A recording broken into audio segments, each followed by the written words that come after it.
He texted loving messages about how he wanted a house, a dog, and a family with her. But then he would flip and start telling her that she had ruined his life and that she was useless. So she didn't know what was going on in his head.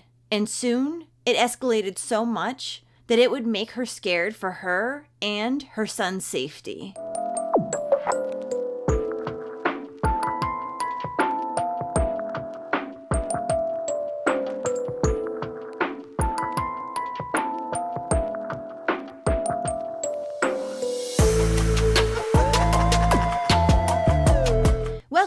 Welcome back. I'm Cassie, and this is A Wicked World. The story I have for you today is about a mother who knew that something was not right, and she desperately tried to save her son. But she would be continually ignored and denied help, and because of it, her son would end up dead. This is the story of Greyson Kessler.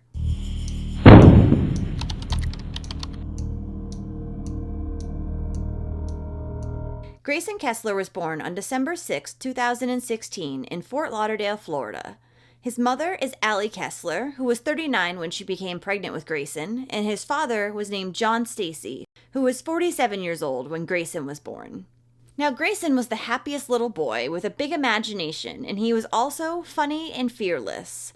He was actually so happy and giggly, in fact, that he was lovingly nicknamed Gigs.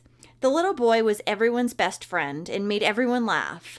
Grayson also loved singing, dancing, water slides, Daniel Tiger, the color green, macaroni and cheese, and butterflies. Grayson's mother, Allie, had met his father, John Stacy, through a dating app in 2015 when they both lived in New York. They had a relatively short relationship, and soon after, Allie would move to Fort Lauderdale, Florida for her job. It's then that Allie would find out that she was pregnant. Since she and John were no longer together and living in two different states, hundreds of miles apart, Allie decided that she would raise the baby on her own. So she told John that he could walk away, no strings attached. And John would agree to this, saying that he didn't want anything to do with the pregnancy. In fact, John would tell Allie that she was actually ruining his life by keeping the baby. John would also start texting her and telling her what an awful person she was and that this was no way to raise a baby, meaning as a single mom. She told him that she would do everything and he could walk away, no strings attached, and he's still pestering her. Then in December of 2016, Allie would give birth to Greyson Martin Kessler, and she did not include John's name on the birth certificate, since they had agreed he would be out of her and the baby's lives.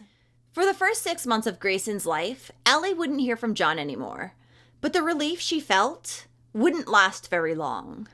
Around the time that Grayson turned 6 months old, John would suddenly move from New York to Florida and try to get 50% custody of the little boy. John would also ask that Grayson's last name be changed to his own. While Allie denied that request, he was allowed to see his son. Roughly every 2 days, Grayson would switch between Allie and John's house. And this is something that Allie would continue to fight for the rest of Grayson's life because she knew that something was not right in John's head. And the fact that Allie was fighting for full custody of Grayson would make John switch from one extreme to another. He wanted him, Allie, and Grayson to be a family. In one text, he would say, "I want a home, I want a yard, I want a dog. I won't find anyone better than you, and you have my son." Then he would write in another text message, "You ruined my life, you effing piece of shit." But then John would switch back to wanting Allie again, and he would text her saying, "I know you think I'm crazy, and it's true. Crazy about you.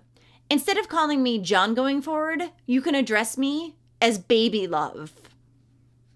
Soon, John would start sending Allie up to 60 text messages at a time, nonstop harassing her. Then when Allie began dating a new man, around the time that Grayson turned 4, John would become even more increasingly jealous. And he again began to inundate her with more disturbing text messages. Over and over, John would threaten Allie, send her degrading texts, violate signed agreements, and refuse to pay for Grayson's school or activities. He pretty much would not agree with anything that Allie said at this point. Then on May 14th, 2021, he would text Allie saying that she was not allowed to date anybody else, because apparently he thinks he's her father now, too. John's text would say, "It's either me or no one, or I will remove child support and quintuple the text volume. The choice is yours, Allie." And in another text, he would say to her, "You get what you deserve. You're not even human. You deserve to have your head separated from your body, but I'm not the violent type. God will deal with you." At this point, Allie did not want her son Grayson going with his father. He was clearly mentally unstable. Allie also started texting her lawyer daily with screenshots of John's madness. Allie was under the impression that something would come of this, that John would face some kind of repercussions, but he never did. A few days later, on May 19th, Allie decided to file a protection order to try to keep John away from her and Grayson. Allie told the court that John had been stalking her and that he had become completely fixated on the idea that they should be a couple. He was obsessed with the fantasy idea of all three of them living together and living happily ever after. John had also stalked Allie online. He had been setting up fake social media accounts so that he could stalk her, her family, and her friends. He had also pulled credit reports and background checks on Allie and her family. John had even told Allie that it was his life's mission to make her suffer. She had brought to court with her over 250 pages of documents filled with text messages that contained threats as well as proof of John's erratic and escalating behavior. On the documents that were handed over to the court, Allie even wrote on the front of them in big, bold letters, "I fear for my life, my boyfriend's life, and most of all, my son's life." But the judge would deny the order, saying that there was not enough proof of physical stalking. And that night, May 19th, John would come to pick up Grayson for his court-ordered visitation time, and Allie had no choice but to let him take her son. And if things weren't bad enough, John now began sending text messages and leaving voicemails on Allie's phone, telling her that he knew where she was and what she was doing. And it seemed like John knew that Allie had gone to the courthouse that day, and he was not very happy about it. In a message John sent Allie that day, he said, "Are you trying to get a restraining order because of text messages? That would be devastating to my career, I hope you know. Child support would evaporate and would further fan the flames. If you don't reply, I'll assume that that's a yes." And when she didn't reply back to him, he angrily texted her again, saying, "Anyway, I asked nicely. Suit yourself." Then at 1:21 a.m. on May 20th, John would again text Allie, asking her again if she had been granted the restraining order. Another text message was sent at 3:06 a.m. saying, "Are you taking Grayson away from me?" Then the next day, which was Thursday, May 20th, Allie would bring her car to the Lexus dealership to have her tires rotated. While there, one of the mechanics working on Allie's car asked her if she was aware that there was a tracking device being held onto the bottom of her car by magnets. She was not aware of this. But Allie did have a hunch, since John had recently been telling her that he knew where she had been. As soon as she found this tracker, Allie went down to the police station and filed a report against John. An investigation would be opened the same day. Unfortunately, the case would not be followed up on for another 4 days, though. Now that Allie had discovered the tracking device under her car, John was no longer replying to her text messages, and this was highly unusual, since he was normally constantly bombarding her with text messages. Allie was worried, so she called Grayson's preschool, and they told her that the little boy had not been in that day. At that point, she became frantic. Terrified, Allie called the police 6 times that day to ask them to do a wellness check at John's apartment. The first time, Allie had driven to John's place at the Las Olas by the river condos, and she met the police there. When they knocked on John's door, nobody answered, and they told her that there was nothing else they could do because Grayson was with a parent. She continued calling the police, however, throughout the day, asking them again and again to do wellness checks. Unfortunately, they were never able to get a hold of John or find out where Grayson was that day.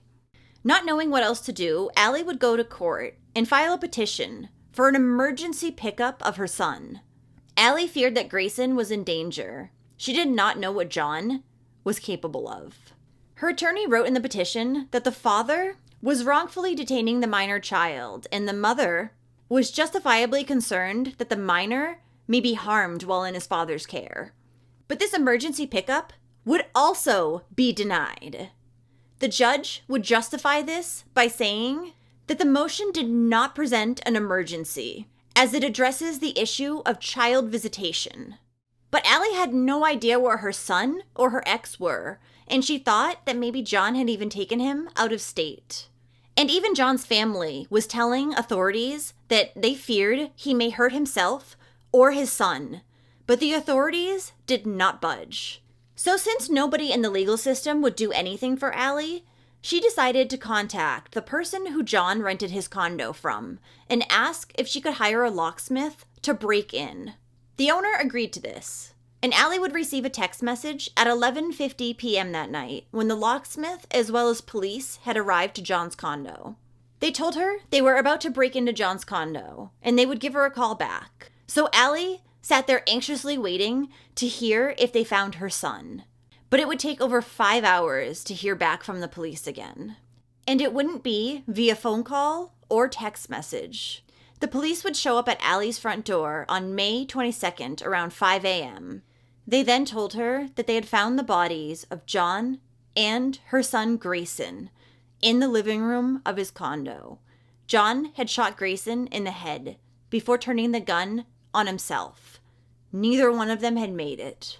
John had been worried that his troubling behavior had led to Allie getting a restraining order. And then he was worried that this would lead to him not seeing his son again. He was also worried that his reputation would be ruined. He did not want to lose Grayson, but he did not want Allie to have him either. Everyone in the legal system had told Allie that there was no probable cause to remove Grayson from his father's care. As she would say, they just all pointed fingers at somebody else.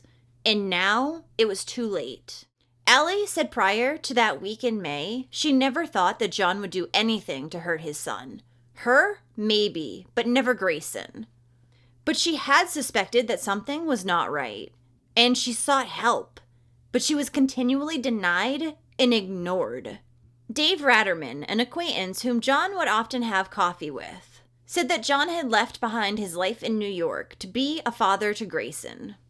He would go on to say he had never seen someone who loved their son so much as John. Well, I guess he's never met another parent then. It's the only explanation for that. To his friends, John had never seemed angry or violent. They described him as friendly and a really nice guy, but he was kind of distant and didn't keep many people close to him. And apparently John had been a member of the Mooney cult at one point. He had been recruited in New York when he was only 18, and at one point he even took part in a mass marriage ceremony and got wed to a Japanese bride.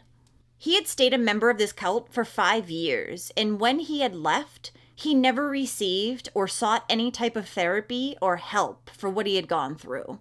In a GoFundMe set up for Grayson to help pay for funeral expenses as well as legal fees, the family wrote about their pain of missing the little boy and how the world was now a darker place without him. They also said the police, Child Protective Services, and the criminal justice system failed Grayson and Allie, who filed multiple emergency orders to get Grayson safely away from his father, who had been sending threatening text messages and emails to Allie, exhibiting frightening behavior. If the domestic violence injunction filed by Allie had been approved by the judge, our Grayson would be here today. Allie said about her son Grayson, "I want him to be remembered and honored and to create awareness to what's going on. It's been a nightmare. Every day it's a struggle to wake up. The only thing that keeps me going is to help raise awareness. I don't want his death to be for nothing.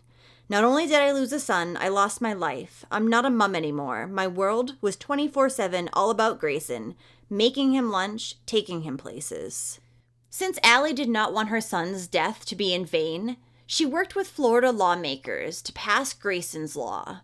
In December of 2021, a bill was filed proposing reforming custody court procedures that had previously overlooked evidence of abuse when determining if shared custody was in the best interest of the child. In March of 2022, the bill would be stalled in the Florida State Senate, but it would then be approved in May of 2023, and would officially go into effect as of July 1st, 2023. This is how Allie Kessler remembers her son Grayson. Vibrant, fun-loving, sweet. And this is Grayson's room. All she has now are the clothes, books, and toys he left behind. And this is the last thing that I got from him for Mother's Day, right before he was killed, to make me miserable. And that was the only way that he told me that. It was the only thing that he could do to really, you know, get back at me. And Allie also started a website, graysonschoice.org, which was created to raise awareness about the risk of family domestic violence in all forms. It's their mission to develop programs, education, and training for all parties involved in family court. Grayson Martin Kessler's funeral was held on May 26, 2021 at Menorah Gardens and Funeral Chapels in Southwest Ranches, Florida. And Allie would decide to release butterflies at her son's funeral because of how much the little boy loved them. In May of 2022, a candlelight vigil was held for Grayson at his favorite park, which was Daiku Park in Plantation, Florida. Here, a tree had been planted in memory of Grayson, and a plaque honoring him was also placed in the park. Well, thank you for listening to all of Grayson's story today. This poor mother could not do anything else legally. The saying is, see something, say something. And Allie did. She knew that something was definitely not right with John. For years, actually. But she was ignored over and over again. No one was there to help her or Grayson. It's frustrating and sad. But I'm glad that Allie was such a strong woman and fought until she made changes to the laws that had so badly failed her and her son. So if you do like true crime and you want to hear it from me, then don't forget to hit that subscribe button below and turn on your notifications too, so you'll know when I upload a new video, which is 2 to 3 times every week. Thanks for watching A Wicked World today. Until next time, take care guys. Bye.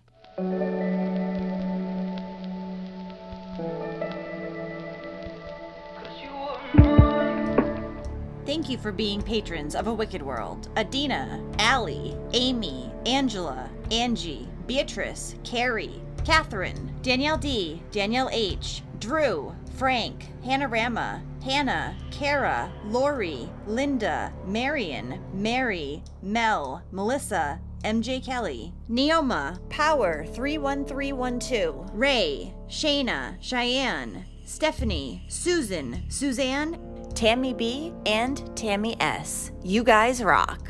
Now, there's even more of A Wicked World on Patreon.